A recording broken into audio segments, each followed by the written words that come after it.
International break means you're in charge. We're not really. We're still in charge, but you can make suggestions. And that's exactly what's happened here over on Patreon. Peter has said, what should supporters expect Graham Potter to achieve by the end of his 2.5-year contract? Gonzo, what are you reckoning?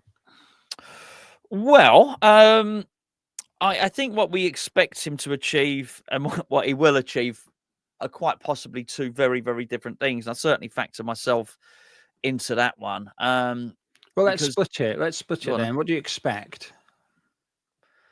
Now, very much different from what I thought when he came in. But I do want to, front load what I'm going to say. But the fact I wasn't particularly keen on him coming in. It's just one of those ones where you think, okay, well, this is the guy that we're going to get. It's like the last two managers is not. I've said, like for the last two managers, I wanted either Iraola, Marco Silva, or De Zerbi. Those were my choices. That being said, I thought we were getting Potter. I was very, very pleased when he came in. And I don't feel that I've been catfished like Lopetegui. I didn't particularly want either. I just feel I've been impressed by the way he's been a figurehead for the club. I'm impressed how he's managed to shoehorn himself into a situation where he's the manager of the club rather than the head coach, which is, I think, is a situation the club were moving away from. That's why David Moyes didn't get a new deal, because Tim Steidten. Anyway, you all know the story. Don't need me to reiterate. What do I expect from him?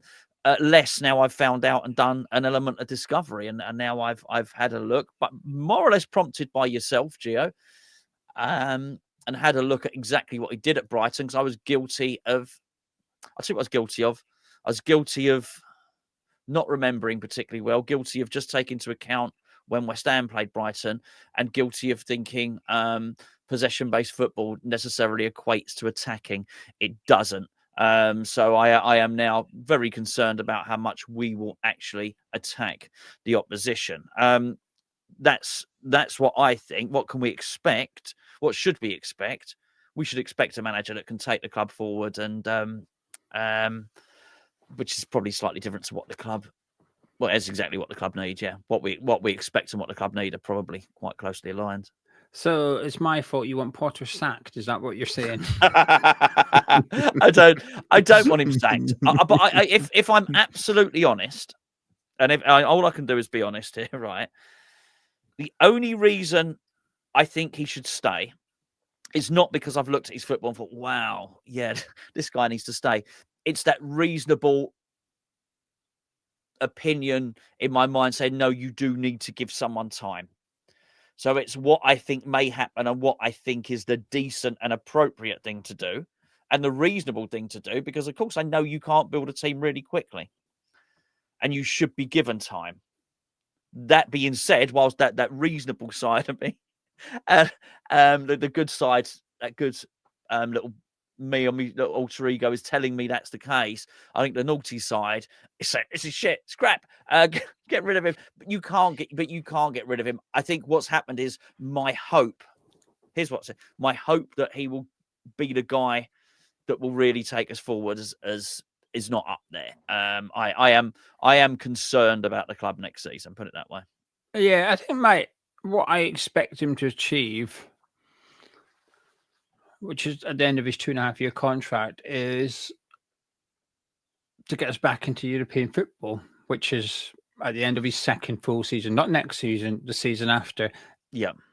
And I would have that expectation for whoever replaced Lopetegui, and I had it for Lopetegui as well, because it's never been easier to qualify for European football than it is now. It's true. Yeah. I know there's a possibility there will be 11 Premier League clubs playing European football next season. It's incredibly unlikely to happen. I don't know what the percentage is. I would be surprised if it's even as high as 1%. But the league is certainly shaping up to have top 5 Champions League, 6th and 7th Europa League, and 8th Conference League. Top 8, that has to be the ambition for West Ham United. It absolutely has to be. Like I said, not necessarily next season. I think that can be the aim. That can be the hope. I'm just looking at the table now. Yeah. And you look at the teams that are in there, and you say, well, we're nowhere near that. Well, are we really that far behind Bournemouth and Nottingham Forest? Because if so, I think we should pack up and go home now, because they 11 points. Yeah, and we've also shown with David Moyes that we can qualify for European football. We can punch above our weight. We can get 6th. We can get 7th. And I think we've got good players. We don't have a good squad, but I think we've got some good players here and we've got something to work with. But next season, I think, is about stabilising club. And I think we need a boarding season. I think we'll have a boarding season. And that's why I was happy to bring Graham Potter in. Would I have brought him in last summer to replace David Moyes? No, because I think the club were in a good place. Would I have brought him in to replace Lopetegui? Yes, because of all the free managers available, and that is what we were looking at. He's one of the ones that I looked at. Do you know what? He'll do all right. I don't think he'll do incredibly well, but I also don't think he's going to get us relegated. And do you know, sometimes you say comments in videos and you expect a bit of pushback. Like, well, this is going to... And I made a comment when I did a video last week about Potter. I said, we get the summer wrong, we're in a relegation battle. We get the summer right, we might challenge for European football. I thought people were going to come back either side of that. European football, forget it. Relegation, give it a break. But there was none. No storm. None at all. And it's not necessarily meaning people agreed, but they just didn't feel strongly enough to disagree.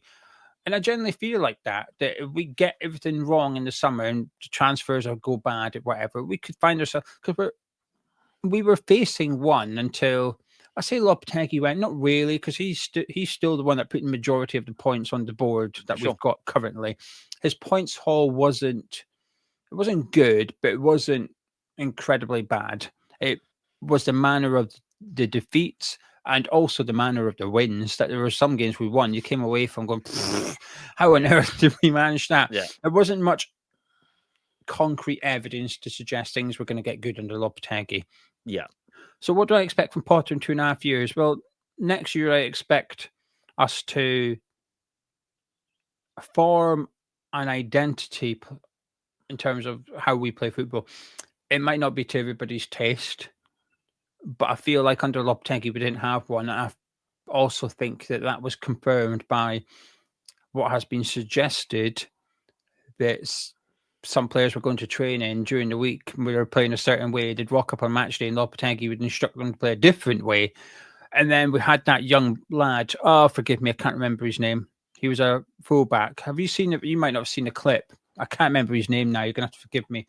He was in the academy at West Ham. I have. Yes, he got drawn. Wan-Bissaka said you can't play up front. What position do you play? And he was actually right back. Wan-Bissaka went to play up front. Yeah, but Lopetegui put him up front. Yes, that's true. Yes. So basically, Lopetegui put this young right back up front in training, and he didn't know what to do. And Wan-Bissaka said, you know, what's going on? He said, I'm a right back. So Wan-Bissaka said, well, you go right back and I'll go up front. So Wan-Bissaka ended up playing up front in training because Lopetegui... But he is that good, Wan-Bissaka. Let's be honest. The point is, what a mess. And we can't have that. I don't think Potter will give us that. So they will have a boring season, but the following season, if you get this window right and next summer right, the expectation is we do, because I say forked out, it's probably not loads of money, but it's something unusual for David Sullivan to authorise, which is we go and pay to get someone out of their contract. And we've gone and got Macaulay and brought him in. And I think it's fair to expect there to be money to spend this summer. I don't think it'll be loads, but I don't think it's going to be a net zero. And that's what we've got to do. He's got to improve the players. Just some players in the squad need improved. He's got to look to bring academy players through, which I think he's already trying to do with all his scouts. But there is a wave here of Freddie Potts, George Earthy, and others. Lewis Orford, Casey, Marshall's having a strong season at Huddersfield. What are you going to do with these kids? We've just brought Josh Landers in. Some of the under-21s are playing well this season. What's the plan here? Can we integrate more into the first team? And that's what next season is for me, I think. It's about Potter getting to grips with the squad, putting an identity down on the pitch and off the pitch. And then his second full season, challenging for European spots and also cups, challenging to win a domestic trophy. I don't think we'll manage it. I want to see us prioritising it and giving it everything. So that's my expectations, my hopes. Well, that, I guess, but I'm not sure he'll do it. My prediction would be that we'd probably fall short, maybe because of him, but maybe because he's got one hand tied behind his back, because to have faith in all that, you've got to some extent, have faith that he will be allowed to do these things. And my biggest problem at the minute isn't Potter, it's how crap we are at negotiating to bring Yep. players in. So it's all very well Macaulay going, oh, here's 5 players to go get, but we can't go get them. Yep. That's the issue. And that's my biggest concerns. My biggest concerns maybe off the pitch at the minute. Yeah, mine would be tied up in both of those things. As I'm very, very concerned about what you said. The ability to close a deal is a massive concern. And yeah, I think what I want to see is that Potter desires the change. Yeah. There have been times. I'm not just talking about West Ham. I've seen managers go in to clubs before and immediately stamp their footballing ethos on the squad, irrespective of whether the players that they have at their disposal can play the game or not. The right manager, I'm going to use Rory Delap only as an example because he was known for throwing the ball rather than kicking it. The right manager, if Rory Delap was at Leeds United when Bielsa came in, he'd have him playing tippy-tappy football straight away. He would implement and he would ingrain his ethos. You thought, okay, well, it might not work at the moment, but you can see what he's doing here. They're playing possession-based football. They're pressing high. There's fast. It's technical. I've seen plenty of managers go into a football club and think, well, and not go. I'll implement my stuff later on. I understand the reasoning for doing it, and it's pragmatic, and I probably should admire it. And I probably do. A part of me does. I think that's the sensible thing to do. But then you often get back, well, what else can Potter do with these players? I am very sure that I'm not saying I wanted Bielsa. I'm using it as an example because Or use Areola as an example because that's what he did at Bournemouth. He did. Because they failed to win the first 8 games when he was there. But you can see what they were trying to do. They just weren't doing it very well. But eventually, yes, but if what he wanted to do was play a possession-based game, he wouldn't put the type of midfields together that he has done, for example. But if the answer to that is, well, no, mate, no, Gonzo, you're wrong there because he can't have done it. Oh, okay, fine. I think what I want to see is a little inkling that he wants to do it. So if we get to the summer and it's a case of, okay, do you know what?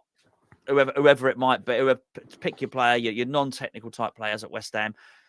Do you know what, guys? Thanks for getting us through the rest of the season. I'm now moving in another direction. The more technical players come in, the more athletic you get, the athletic technical midfielder or whatever the case may be. I think then I will be less worried. Yeah, I'm going to chuck in a bit of evidence here, or a prediction. It's not evidence yet. Because there's a manager that's done just that, and he's really struggling. That's Ruben Amorim. He's gone in and said, "This is how I play," and then, man, you've struggled. Yes, and it's the case of, whoa! You don't have the players. He goes, "I know." So well, why don't you do that? Because I don't want to adapt. This is how I play. Right. And he had Ratcliffe sat down with Gary Neville, and Ratcliffe said he doesn't have his players yet. So that was a guy with faith in his manager. Yeah. So the expectancy going into the summer is, well, you've just said you know that he needs players. So my prediction is Man U have a higher turnover of players in West Ham this summer, even though both head coaches are in a similar situation, which is these are not my players. I need different players to play my way. Well, if that's the case, well, back your guy, go back your head coach. So whether it's Potter, whether it's Ruben Amorim, go get the players that they need. You look at Spurs, who were, I think, caught in a halfway house, which is Ange Postecoglou said, I play this way. In the transfer window, it wasn't very good. They didn't really bring in the players he needs. Now, I'm not saying he would suddenly have them playing better football had he got the right players, but I think it would have helped had he got the players that he required. I think it would have certainly benefited. When they went and brought in Timo Werner, and you thought, oh, okay, you look at him and think, well, he doesn't really fit, but like, why? You just went and got a player, really, didn't you? You didn't go get the one that would fit how Postecoglou plays. You just went and got a player for the sake of it. Attacking player, oh, yeah, we'll have him. That'll do. And that's where, and that's my concern as well. And people say, well, once Potter gets his own players, it'll be better. I don't think it will be. I think we'll just be better at what we're doing now. Yeah. It will still be boring. I think we'll still score little goals. And I think we'll still have a really good defence. I think that's what we'll have next season. We'll just have players that are better at keeping clean sheets. I think we'll have players that are better at keeping the ball in our third, in the middle third.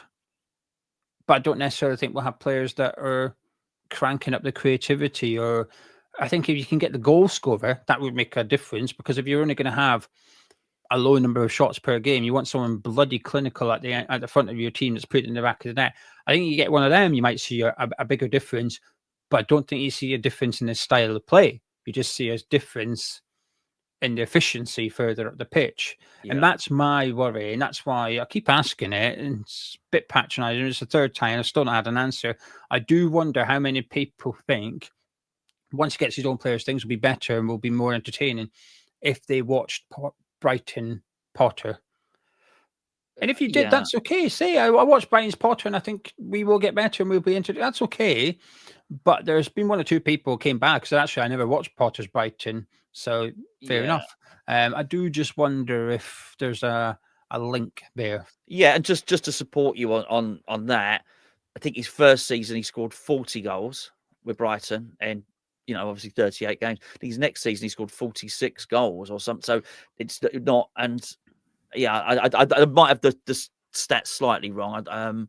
But yeah, because you asked a question when we were doing a Patreon video, and yeah, he's not a free scoring manager. He's not. And I think in terms of, just go back to the original question, the expectation,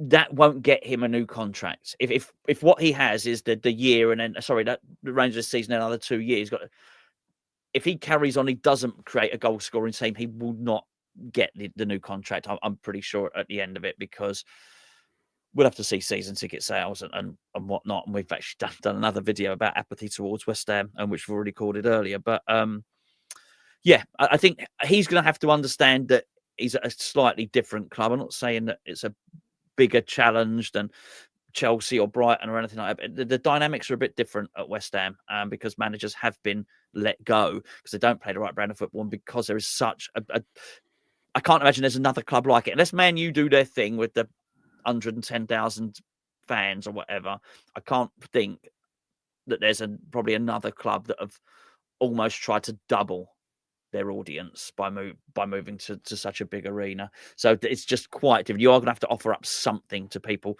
to want to come along. And even if it was just, I know we don't like it, like the tourist fans and all the rest of it, and the half and half scarves and whatnot.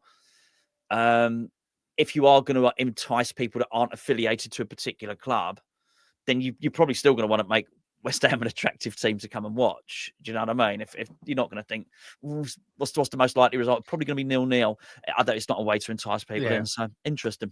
He'll have more control. I'll end on this. I think Potter will have more control here than he did at Chelsea. I think he'll have more control here than he did at Brighton, because Brighton are a well-run club, but Potter was quite some way down the pecking order, really. He was the fourth or fifth most important man at that football club. I don't think that's the same here. He might be, Martin Noble might be more important than Graham Potter, but that's a completely different area and department of the club. That's nothing to do with the first team. But in regards to the first team at West Ham, he's one of the most important, arguably the most important. Yep. And he will have power at this club that he did not have at Brighton and Chelsea, because there were people in positions that wouldn't allow him to have it. Arguably at Brighton, it was the right thing to do. Possibly at Chelsea, it was the wrong thing to do.